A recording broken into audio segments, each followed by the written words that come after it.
Meus irmãos, abramos a palavra do nosso Deus no livro de Esdras, no capítulo 5. Esdras, capítulo de número 5. Nós já vimos no capítulo anterior, no capítulo 4, que após terem iniciado a construção do templo do Senhor em Jerusalém, os filhos de Israel foram pressionados para parar a obra por conta de um decreto, de uma determinação do rei Artaxerxes, que disse: dai ordem a fim de que aqueles homens parem o trabalho e não se edifique aquela cidade. É claro que isso tudo era o que os samaritanos queriam ouvir da parte do rei. Afinal de contas, já há algum tempo eles vinham impondo desânimo aos judeus, eles vinham pressionando os judeus para que eles desistissem da reconstrução do templo. Até que após um determinado período, o rei Artaxerxes ele emite o seu parecer para que os filhos de Israel parassem a reconstrução dos templos.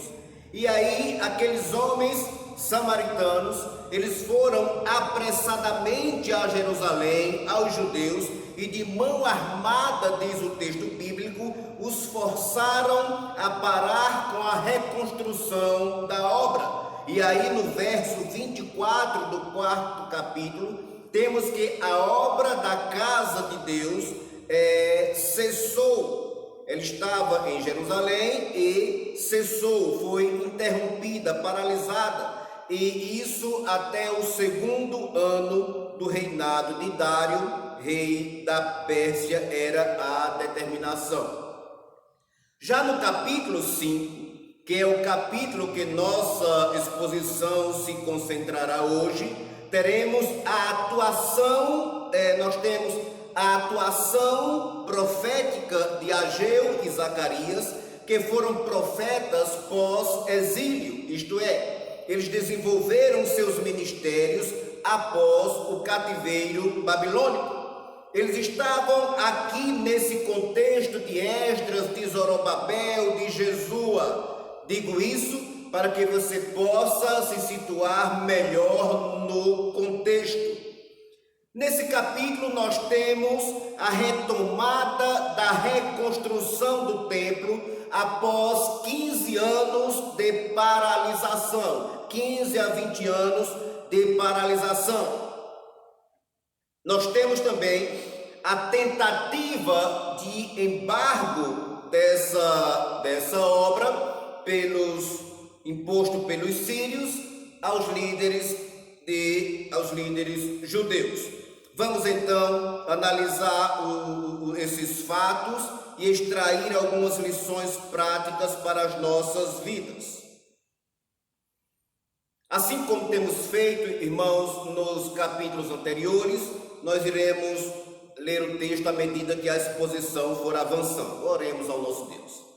Deus eterno, nós agradecemos ao Senhor por mais essa oportunidade de podermos, meu Pai, compartilhar a Tua palavra com o Teu povo, com a Tua igreja, e extrair dela, meu Pai amado, lições práticas para as nossas vidas. Nos ajuda, meu Deus, ilumina a nossa mente, a nossa alma, para que estejamos entendendo a Tua palavra e colocando-a em prática no dia a dia. Essa é a nossa oração, em o nome de Jesus. Amém. Meus irmãos, o verso 1 diz assim: Ora, os profetas Ageu e Zacarias, filhos de Ido, profetizaram aos judeus que estavam em Judá e em Jerusalém, em nome do Deus de Israel, cujo Espírito estava com eles. 5, verso 1. Nós estamos diante da atuação profética de Ageu e Zacarias. Uma vez parada a obra de reconstrução do templo, Tristemente, os judeus tiraram os olhos do Deus de Israel e passaram a olhar para dentro deles mesmos.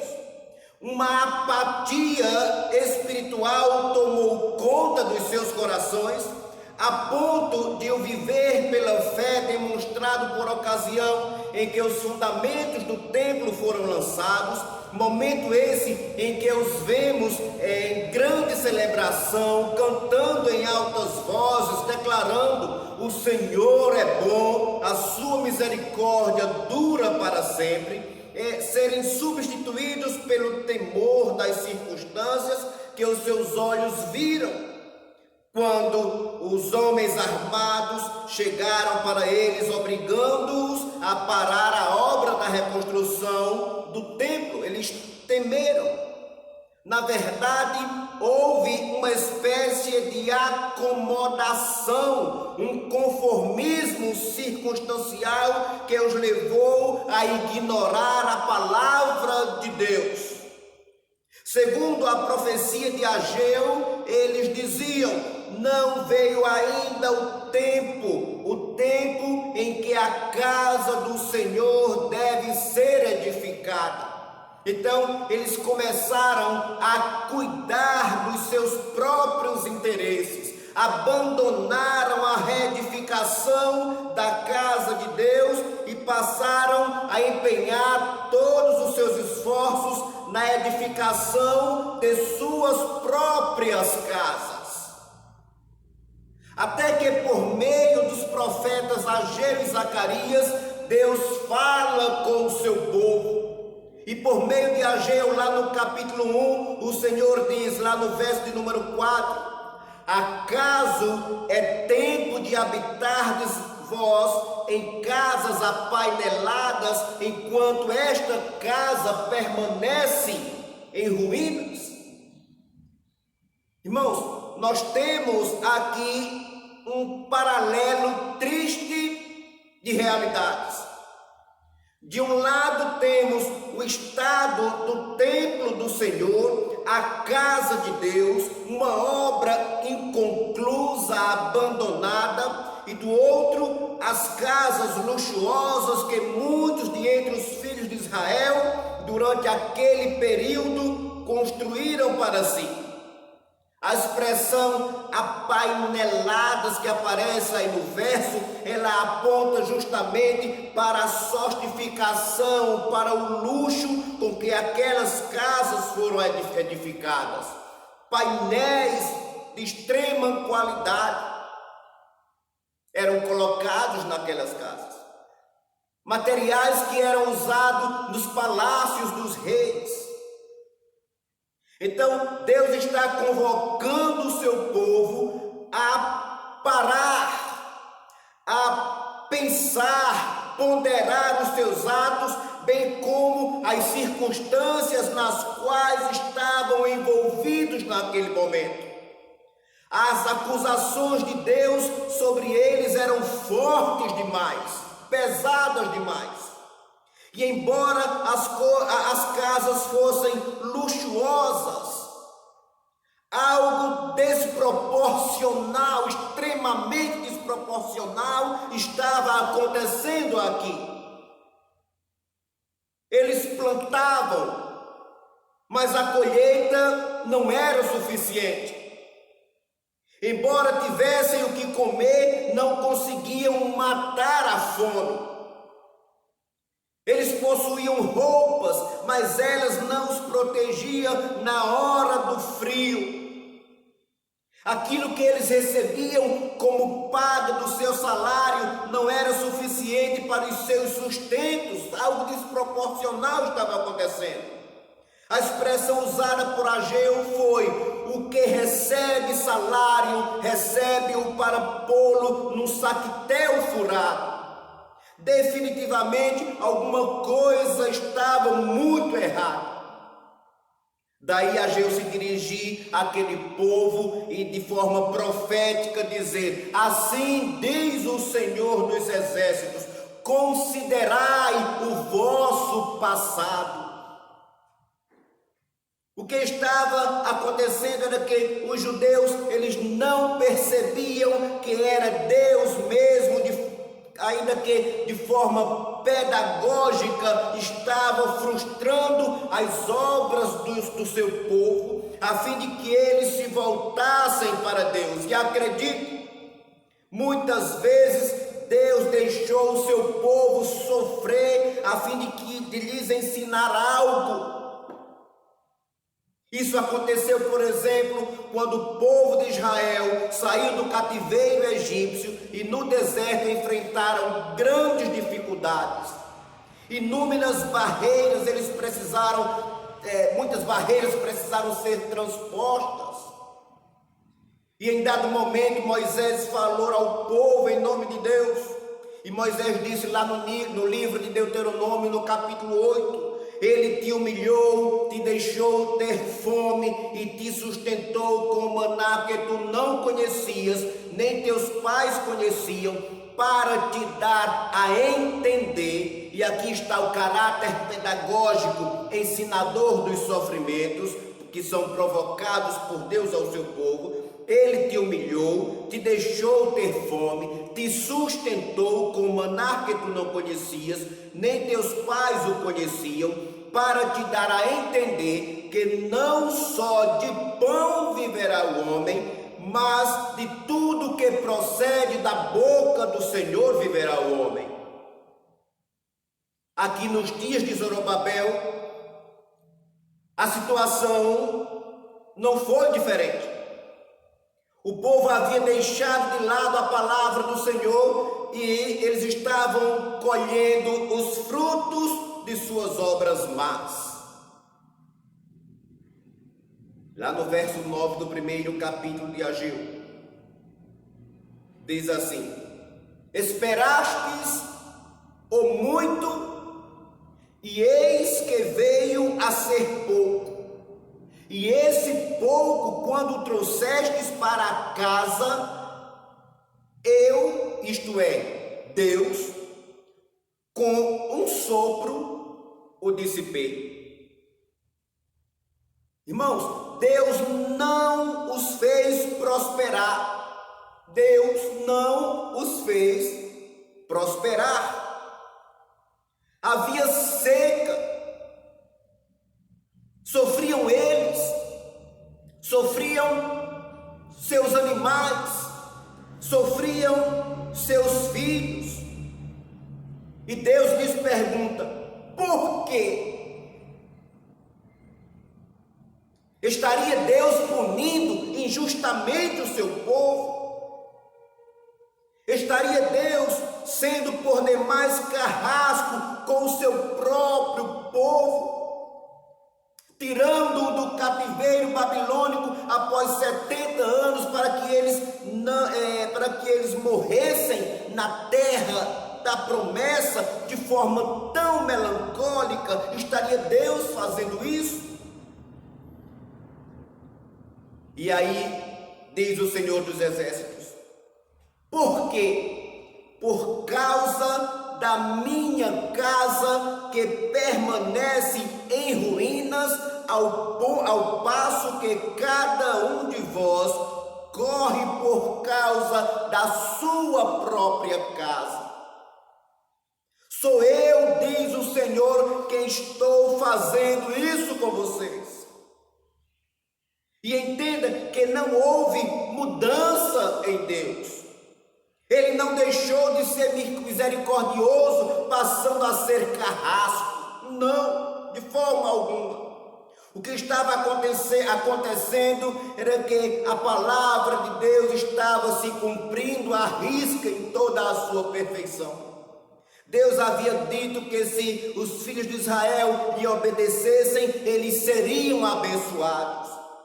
Se atentamente ouvires a voz do Senhor teu Deus, tendo cuidado de guardar todos os seus mandamentos que hoje te ordeno, o Senhor teu Deus te exaltará sobre todas as nações da terra. Bendito serás tu na cidade, bendito serás tu no campo.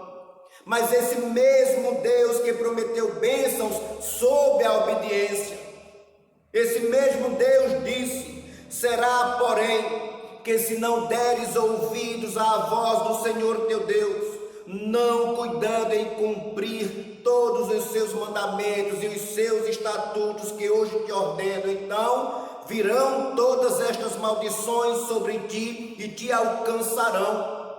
E diz mais: maldito serás tu na cidade e maldito serás no campo, maldito o teu cesto, a tua amassadeira. Ou seja, nos dias de Zorobabel, nos dias de Esdras, por terem abandonado a reedificação da casa de Deus, o povo estava vivendo sob maldição.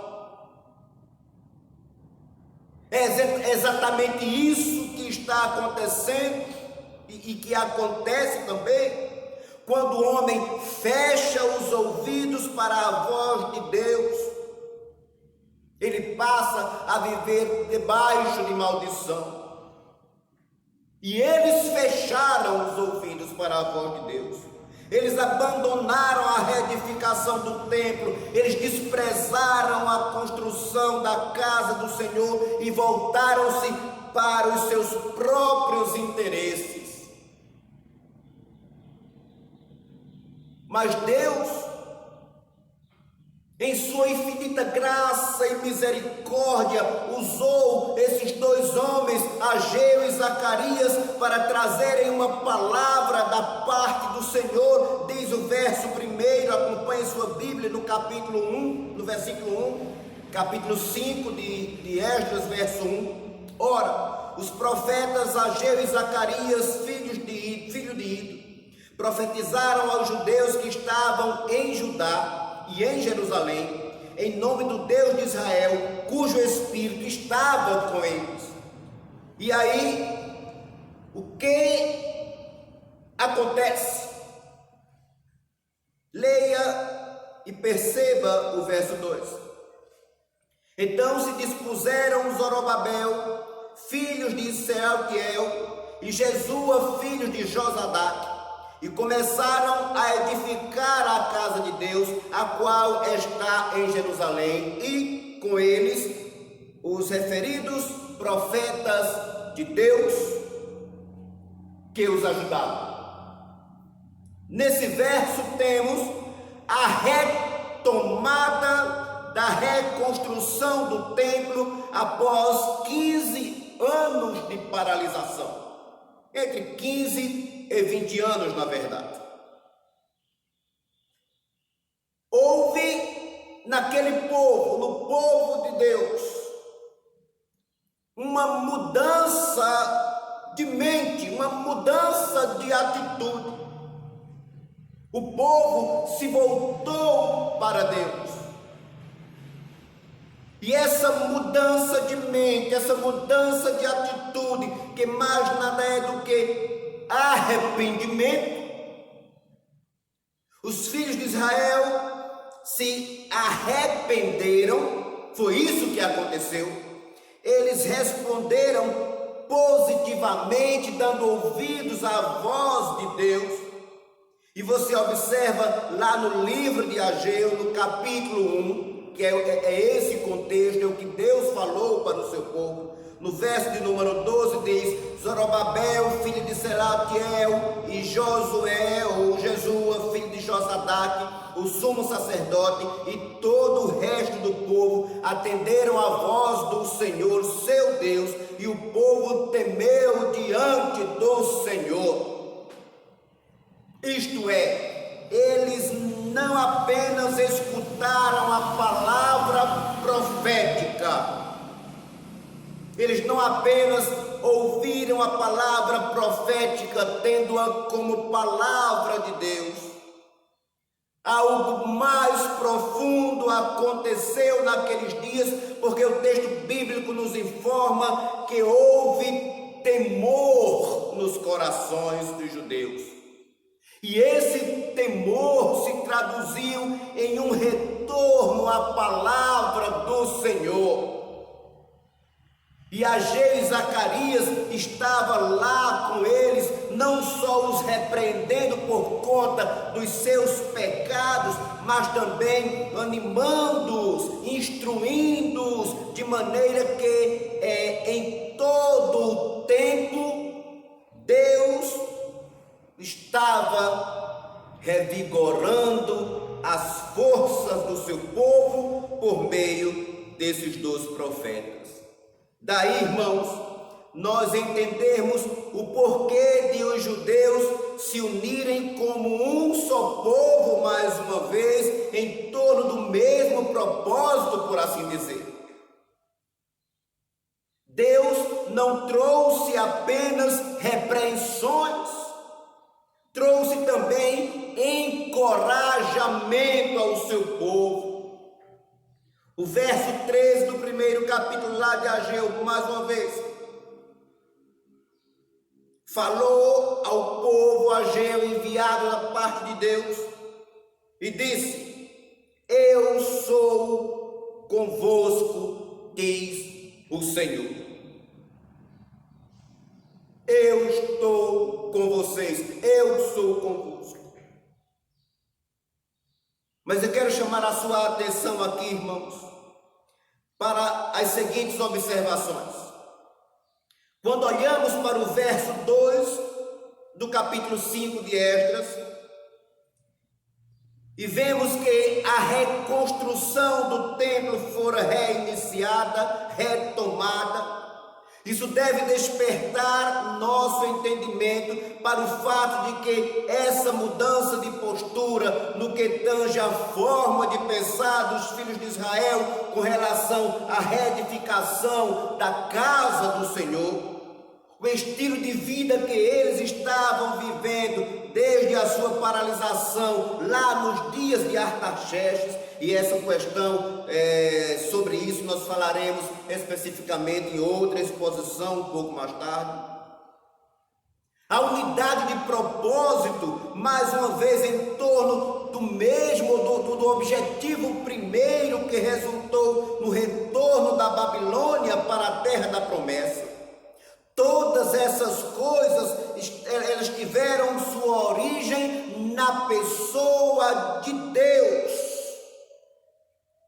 Somente sob essa ótica você entenderá com precisão o real sentido desse verso 2 do capítulo 5 de Esdras, que nos diz: se dispuseram Zorobabel, filho de Selatiel, Jesua, filho de Josadaque, e começaram a reedificar a casa de Deus.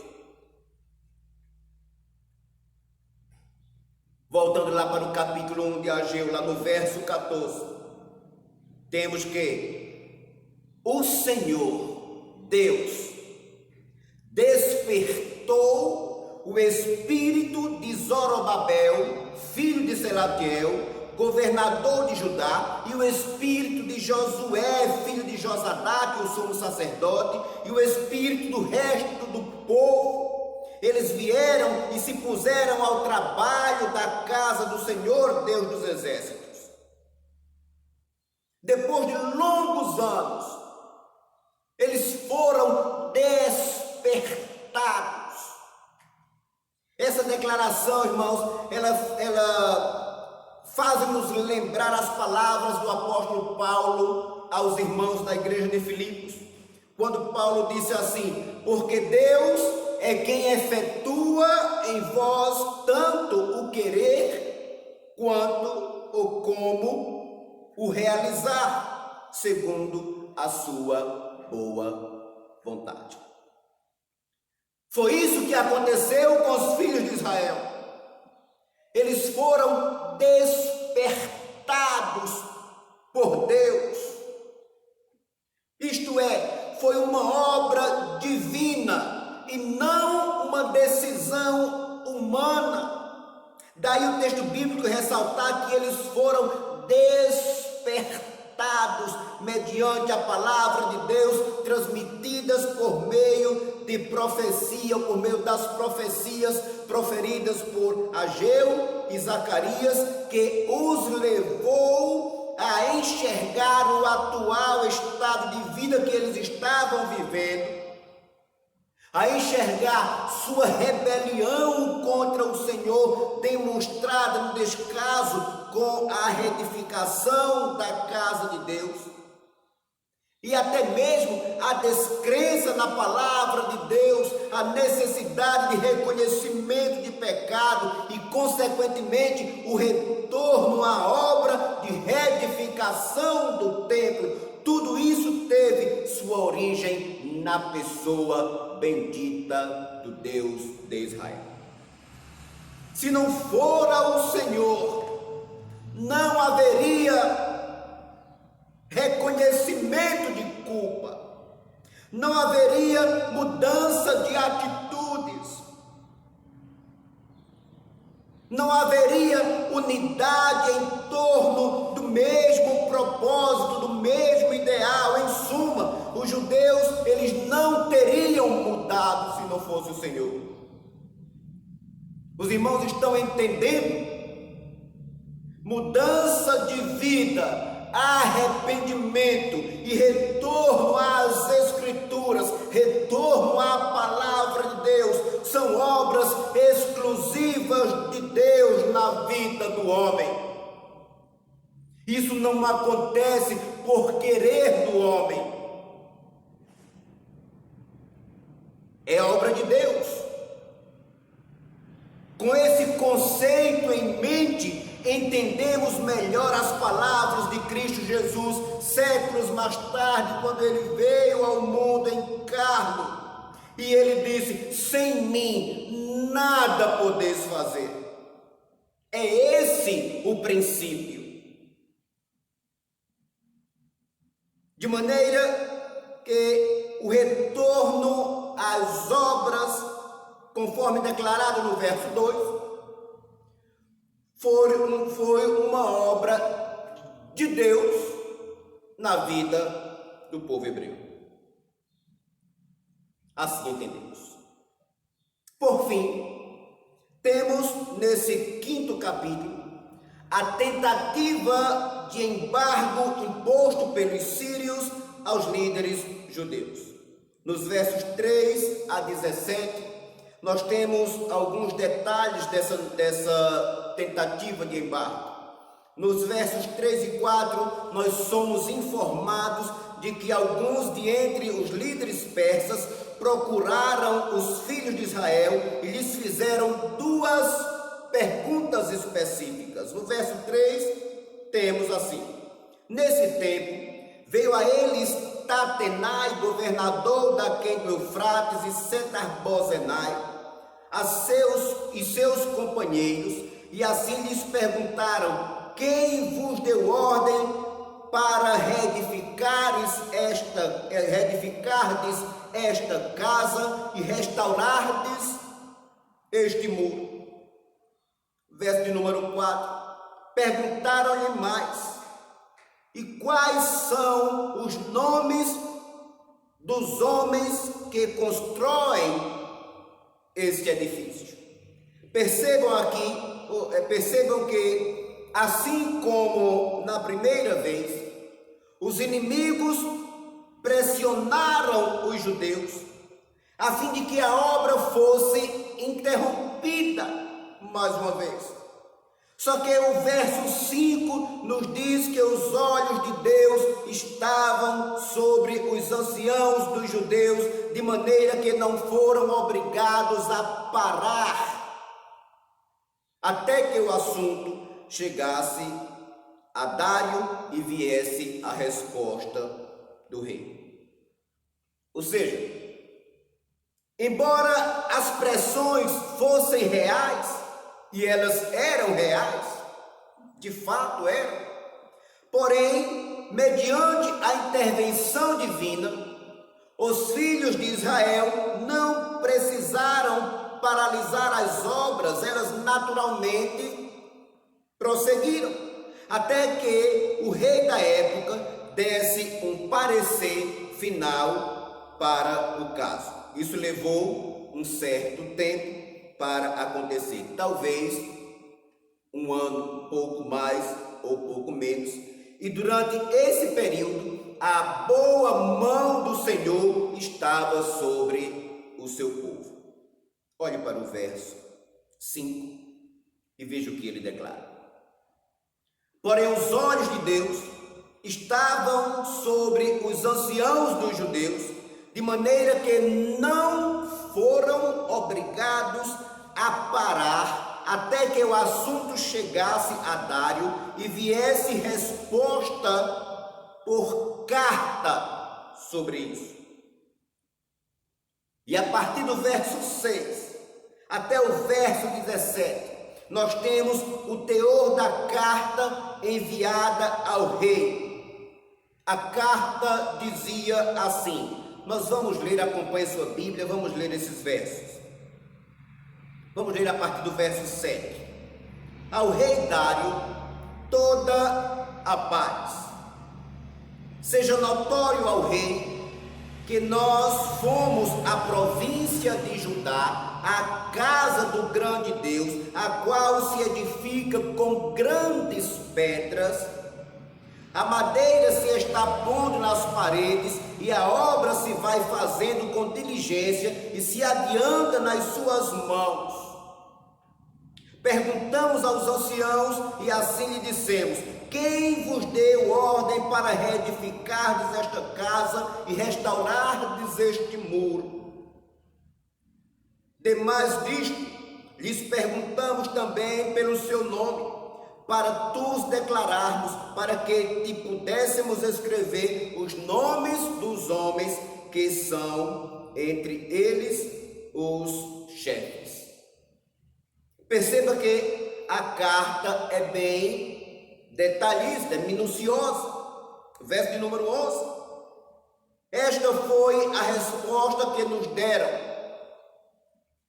Nós somos servos de Deus, ou servos do Deus, dos céus e da terra, e reedificamos a casa que há muitos anos fora construída, a qual um grande rei de Israel edificou e a terminou. Eles estavam se referindo a Salomão, que construiu o primeiro templo. Verso de número 12.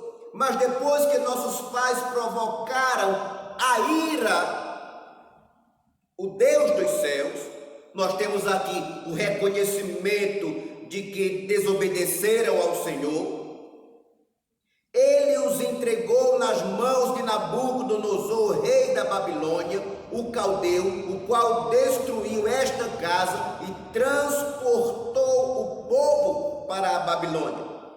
Percebam que os filhos de Israel estavam conscientes de que caíram no desfavor de Deus e que o cativeiro foi uma punição vinda da parte de Deus como consequência da desobediência. Porém, Ciro, diz a carta, rei da Babilônia, no seu primeiro ano deu ordem para que esta casa de Deus se edificasse. Também os utensílios de ouro, de prata da casa de Deus, que Nabucodonosor levara do templo que estava em Jerusalém e os meteu no templo de Babilônia, o rei Ciro os tirou de lá e foram dados a um homem cujo nome era Sesbazar. Sesbazar era outra forma de se referir a Zorobabel, isto é, se tratava da mesma pessoa. Então, dizem eles na carta, o rei Ciro os tirou de lá e foram dados a um homem cujo nome era Sesbazar, ou seja, Zorobabel, a quem nomeara governador. Foi o que aconteceu com Zorobabel. E lhes disse: toma estes utensílios e vai e leva-os ao templo de Jerusalém e faze reedificar a casa de Deus no seu lugar. Então veio o dito Sesbazar e lançou os fundamentos da casa de Deus, a qual está em Jerusalém, e daí para cá se está edificando e ainda não está acabada, ou seja, de lá até aqui ela começou e não foi concluída a obra. Agora, pois, se parece bem ao rei que se busque nos arquivos reais da Babilônia se é verdade haver uma ordem do rei Ciro para edificar a casa de Deus em Jerusalém, e sobre isto nos faça o rei saber a sua vontade. Eles então enviaram esta carta com este conteúdo e aguardaram a resposta do rei, claro, na esperança de que pudessem paralisar a construção da casa do Senhor mais uma vez. Nós ficaremos por aqui. Na próxima semana daremos continuidade analisando a resposta que o rei deu a esses líderes persas. Mas agora eu quero extrair algumas lições práticas para as nossas vidas desse capítulo de número 5. A primeira delas é a de que Deus fala ao seu povo em todos os momentos e em todas as circunstâncias. E o seu povo é a sua igreja. E sua igreja somos nós. Portanto, Deus fala conosco, assim como falou aos filhos de Israel nos dias de Zorobabel, nos dias de Jesua, nos dias de Esdras, não só quando eles estavam vivendo em obediência às palavras do Senhor, mas também quando estavam vivendo em desarmonia com a vontade de Deus, exacerbadamente preocupados com suas próprias casas, enquanto que a casa de Deus estava abandonada, desprezada, em pleno desprezo. Deus falou com o seu povo. Quando o seu povo estava diante dos caminhos do Senhor, por meio de palavras de homens que foram chamados por Deus, Deus falou com o seu povo.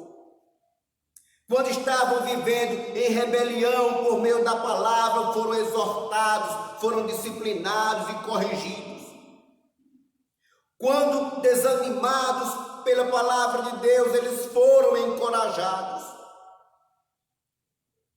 Fazemos bem em atentar para a palavra do Senhor.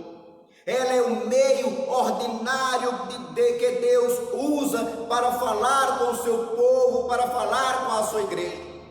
O apóstolo Tiago, ao escrever a sua carta, ele disse aos seus leitores: portanto, despojando-vos de toda impureza e acúmulo de maldade, acolhei com mansidão a palavra em vós implantada, a qual é poderosa para salvar a vossa alma. O apóstolo Paulo disse a Timóteo: toda a escritura é inspirada por Deus e útil para o ensino, para a repreensão, para a correção, para a educação na justiça, a fim de que o homem de Deus seja perfeito e perfeitamente habilitado para toda boa obra. Jamais despreze a palavra de Deus revelada nas escrituras sagradas, irmãos. Ela é a lâmpada para os nossos pés, é luz para o nosso caminho. O salmista disse: as tuas palavras são em tudo verdade, desde o princípio, e cada um dos teus justos juízos dura para sempre. Ore ao Senhor para que os seus ouvidos espirituais estejam sempre abertos, para que você possa ouvir a palavra do Senhor. Ela, e somente ela, é a voz de Deus falando ao seu coração, ao coração da igreja. E ao ouvir a sua voz, disponha-se, levante-se, levante a cabeça, obedeça ao Senhor. Porque dura coisa é ouvir a palavra do Senhor e rebelar-se contra ela. Os que assim procedem andam por veredas tortuosas, e os que assim procederam mergulharam em profundos sofrimentos e colheram os frutos amargos de uma colheita inevitável. Portanto, meus irmãos, não sejamos apenas ouvintes da palavra, mas praticante, ouvindo-a e colocando-a em prática. Porém, entenda que ao se empenhar para cumprir e atender a voz do Senhor, muitas oposições certamente surgirão à sua frente, diante de você. E certamente você sentirá a pressão que lhe tentará a todo custo lhe impor temores dos mais diversos. Quando isso acontecer, igreja, não olhe para as circunstâncias, olhe para Cristo. Não deposite sua confiança em você mesmo, nem nas pessoas que estão à sua volta. Deposite-a no Filho de Deus e em sua palavra. Lembre-se que, embora você esteja em uma guerra, em uma batalha espiritual contra o reino das trevas, e tão certo como o ar que você respira, isso é verdade, a palavra de Deus é a voz do Senhor falando ao seu coração. Você não está sozinho. O Senhor disse: eu estou convosco, diz o Senhor. E eis que eu estou convosco todos os dias até a consumação do século, disse o Senhor Jesus. Portanto, igreja, o Senhor fala aos nossos corações por meio de sua palavra. Temos que nos dispor para ouvir a voz de Deus e colocá-la em prática, certo de que as oposições se levantarão, tentando nos desviar da palavra do Senhor, mas não estamos sozinhos. O Senhor está conosco, nos fortalecendo, nos encorajando, dizendo: estou com vocês, estou convosco. Consolemo-nos com essa palavra. Deus nos abençoe. Oremos ao Senhor. Deus eterno, nos regozijamos, ó Pai, porque sabemos que não estamos neste mundo, meu Pai, largados.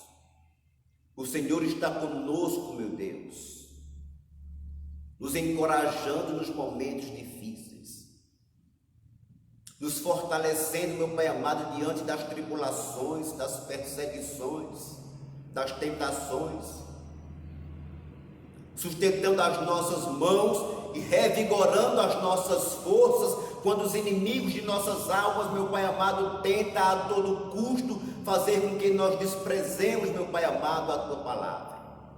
Deus eterno, obrigado, meu Pai amado, porque o Senhor nos assiste todos os dias. Te louvamos por tudo, meu Pai. A nossa gratidão ao Senhor, em Cristo Jesus. Amém.